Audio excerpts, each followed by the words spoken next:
நீங்க எல்லா விதத்திலும் ஆசீர்வதிக்கப்படுவீங்க. சரியா? அதுக்குத்தான் அவர் சிலுவையில மரித்தார். நம்மை ஆசீர்வதிக்க பாவத்தை சுமந்துட்டார், வியாதியை சுமந்துட்டார், சாபத்தை சுமந்துட்டார், சிலுவையில சாத்தானின் மேலே வெற்றி எடுத்து விட்டார். ஏன் அப்படி சிலுவையில அவ்வளவு பாடுபடணும்? உங்களையும் என்னை ஆசீர்வதிக்க. விசுவாசத்தோடு சொல்லுங்க, ஏசப்பா என்னை ஆசீர்வதிக்க சிலுவையில ரத்தம் சிந்தி மறிச்சிங்களே.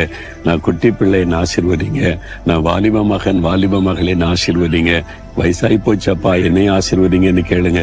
உங்களுக்கு என்ன ஆசீர்வாதம் தேவையோ அதை இன்றைக்கு ஆண்டவர் அருளி செய்வார். அப்படியே கண்களை மூடி இருதயத்துல கை வைத்து, இயேசுவே உமக்கு பயந்து நான் பாவத்துக்கு விலகி ஜீவிக்க என்ன ஒப்பு கொடுக்கிறேன். உம்முடைய வார்த்தையின்படி என்னை ஆசீர்வதிங்க. ஆண்டவரே, எனக்கு என்ன ஆசீர்வாதம் தேவைன்னு உமக்கு தெரியும், அது உமக்கு நான் தெரியப்படுத்துறேன். இந்த ஆசீர்வாதங்களை எனக்கு தந்து என்னை மகிழ்ச்சி ஆக்குங்க அப்படின்னு யார் யார் ஜெபிக்கிறாங்களோ அவங்களை எல்லாம் இன்னைக்கு ஆசீர்வதிங்கப்பா. இயேசுவின் நாமத்தில் ஜெபிக்கிறேன். ஆமென்.